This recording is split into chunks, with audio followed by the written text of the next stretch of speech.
তাহলে আমরা কার কাছে টাকা রাখবো? আমাদের বাসায় টাকা রাখা সেফ না, আমরা ব্যাংকে টাকা রেখে নিশ্চয়তার মধ্যে থাকতে পারবো না। এস আলমের মতো বড় দানবরা বসেছিল এতদিন। সরকার এইসব জায়গায় তাদেরকে সুযোগ করে দিয়েছে যাতে মানুষের টাকা লুট করে তারা নিতে পারে। আমার অ্যাকাউন্ট যেহেতু এখানে খোলা হয়েছিল, এখানে এসেছি, খুবই কম টাকা তুলতে আসছিলাম 20,000, কিন্তু ওনারা দিতে পারলো না। আমি তো একটা ব্যাংককে ট্রাস্ট করে আমার টাকাটা রাখছি, আমার টাকা আমি তুলতে পারতেছি না। 30,000 টাকা তুলতে এসেছি, আমাকে 15,000 টাকা দিয়েছে। আমি ফার্স্ট সিকিউরিটি ইসলামী ব্যাংকের গ্রাহক। আমার ফার্স্ট সিকিউরিটি ইসলামী ব্যাংকে একটা অ্যাকাউন্ট আছে এবং আমার একটা এফডিআরও আছে, যেখানে আমার প্রায় 25 লাখ টাকার মতো এফডিআর করা আছে। আমি 50,000 টাকা তোলার জন্য ব্যাংকে গিয়েছিলাম, বাট তারা আমাকে চেকটি বাউন্স করেছে, তারা আমাকে টাকা দিতে পারেনি, বললো যে তাদের কাছে টাকা নেই বর্তমানে। হ্যাঁ, তা তো অবশ্যই হতাশ, কারণ আমার টাকা আমি ব্যাংকে রেখেছি সিকিউরিটির জন্য মাত্র, তাই না? তো সেক্ষেত্রে যদি আমি যখন আমার টাকাটা তুলতে যাব, আমার দরকারের সময় যখন আমি টাকাটা পাবো না, তখন সেটা অবশ্যই হতাশাজনক। আর গ্রাহকরা টাকা রাখবে ব্যাংকে তার সিকিউরিটি এনশিওর করার জন্য। তো ব্যাংক যদি সেই সিকিউরিটি প্রোভাইড না করতে পারে, তাহলে গ্রাহক কোথায় যাবে? তাহলে আমরা কার কাছে টাকা রাখবো? আমাদের বাসায় টাকা রাখা সেফ না, আমরা ব্যাংকে টাকা রেখে নিশ্চয়তার মধ্যে থাকতে পারবো না, তাহলে সেক্ষেত্রে আমরা কাকে দায়ী করবো এখানে? আর ব্যাংক যদি এই লাইবিলিটিস না নেয়, তাহলে কে নিবে আমাদের এই সিকিউরিটির যে ব্যাপারটা? হ্যাঁ, তা তো অবশ্যই। আমি তো বিশাল চিন্তার মধ্যে পড়ে গিয়েছি যে এখন আমার যে এফডিআরটা আছে সেটা এখনও ম্যাচিউর হয়নি, আরও 2 মাস লাগবে ম্যাচিউর হতে। তো ম্যাচিউর হওয়ার পরও আদৌ আমি টাকা পাবো কি না, সেটা নিয়ে বড়ই আশঙ্কার মধ্যে আমি বর্তমানে আছি। এই যে আমরা এখন শুনতে পাচ্ছি যে পূর্ববর্তী স্বৈরাচারী সরকার পতন হওয়ার পরে যে বিভিন্ন ব্যাংকে, ইসলামী ব্যাংক, ফার্স্ট সিকিউরিটি ব্যাংক, তারপর গ্লোবাল ইসলামী ব্যাংক, তো এই ব্যাংকগুলার সব জায়গায় যেখানে এস আলমের মতো বড় দানবরা বসেছিল এতদিন, তারা হাজার হাজার কোটি টাকা মেরে নিয়েছে মানুষের, সাধারণ মানুষের কষ্টের টাকা এগুলা। বাট সরকার এইসব জায়গায় তাদেরকে সুযোগ করে দিয়েছে যাতে মানুষের টাকা লুট করে তারা নিতে পারে।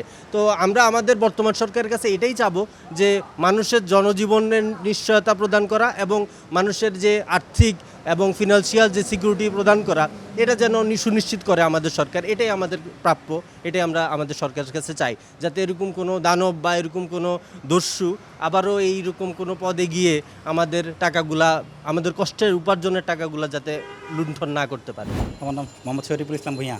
আমি এসেছি মিরপুর থেকে। আমি বেসিক্যালি 30,000 টাকা তুলতে এসেছি, আমাকে 15,000 টাকা দিয়েছে। আমার টোটালি 1 লক্ষ টাকা ছিল। আমি একটা ক্লিয়ারিং চেকের মাধ্যমে কিছু টাকা নিয়েছি, আর দুবারে ক্যাশ, গতকালকে 10,000 টাকা নিয়েছি, আজকে 15,000 টাকা নিয়েছি। সমস্যা হচ্ছে, প্রথমত হচ্ছে সবাই ব্যাংকে টাকাটা রাখে সেফটির জন্য। তো আমরা যখন টাকা চাই ওই সময় মতো যদি টাকাটা না পাই, সাধারণত আসলে খুবই কষ্ট হয়। কিন্তু এই সমস্যাটা আশা করি ইনশাআল্লাহ কেটে যাবে। এখন যেহেতু বিভিন্ন ধরনের ইনিশিয়েটিভ নিচ্ছে, এটা কেটে যাবে আশা করছি। এবং মানুষ যদি আস্থা রেখে ডিপোজিট করে, তাহলে ইনশাআল্লাহ এই সমস্যাটা কেটে যাবে আশা করছি। এই সরকারের প্রতি আমাদের তো অবশ্যই অনেক আশা। আমরা চাই ব্যাংকিং খাতগুলো অবশ্যই মানুষের আস্থা ফিরে আসুক এবং ব্যাংকিং খাতটা যাতে সবাই রিলায়েবল একটা সোর্স হিসাবে জানে। তবে বাংলাদেশ ব্যাংকের গভর্নরের কাছে আমাদের গ্রাহক হিসাবে আমাদের থাকবে, এই সাইটটাকে যেন তিনি অত্যন্ত গুরুত্ব সহকারে দেখেন এবং তার যারা এইরকম প্রচুর পরিমাণ টাকা নিয়ে যাচ্ছে এখান থেকে, এই সকল যারা এই দুর্নীতিবাজ বা আছে, ওদেরকে যথাযথ ব্যবস্থা গ্রহণ করে যাতে সবাই অন্তত রুট লেভেলের সব মানুষের আস্থাটা ফিরে আসুক ব্যাংকিং সেক্টরে, এটা আমরা সবাই চাই।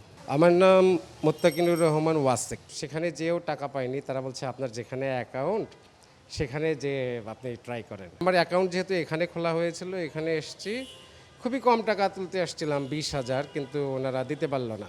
নিশ্চিত করে বলা যায় যে 20,000 টাকা অবশ্যই আপনার প্রয়োজন দেখেই এই কম অ্যামাউন্টের টাকা তুলতে এসেছেন, কিন্তু সেই টাকাটাই যখন পাচ্ছেন না, নিশ্চয়ই খুব হতাশ। একটা দেশের অর্থনৈতিক যে সেকশনটা, সেই সেক্টরটাও যদি এইরকম হয়, সে দেশের নাগরিকদের কিছু থাকে না। আমি তো একটা ব্যাংককে ট্রাস্ট করে আমার টাকাটা রাখছি, আমার টাকা আমি তুলতে পারতেছি না। তো এটা তো একটা হতাশাজনক অবশ্যই। মনে করেন 2-3 মাসের মধ্যে আজকে এর আগে আমি শ্যামলী শাখায় গেছি, সেখান থেকে রিফিউজ করার পরে এখানে আসি। অবশ্যই শঙ্কা কাজ করছে, কারণ হলো আমি তো একজনের কাছে গচ্ছিত রাখছি মালামাল, সে যদি বলে আমি দিতে পারবো না, তো এটা তো খুব ভয়ঙ্কর একটা, কারণ আমি ঘরে রাখা তো নিরাপদ না, তো ব্যাংকে রাখছি সেখানেও পাচ্ছি না, তাহলে আর আমার নিরাপত্তা কোথায়? এটা আমার ম্যানেজ করতে হবে যেভাবে হোক। সবাই যেভাবে করতেছে, সমস্যা তো আসতেছে, ফেস করতেই হবে। এটা তো আর ব্যাংক বলবে না যে ভাই আপনি আমার থেকে ধার নেন পরে দিন। যে আমি টাকা রাখছি, যে আমার যখন সময় যেমন আমি আসছি 60 ফিট আমতলা থেকে, এখানে যাইতে আসতে আমার 400 টাকা ভাড়া, তো আমি এসে এখন তো পাইলাম না, আমার ফিরে যেতে হচ্ছে। তো আমাদের যে ভোগান্তি সেইটা, এই ব্যাংকটা তো আর অবৈধ না, সরকারের লিস্টেড একটা ব্যাংক।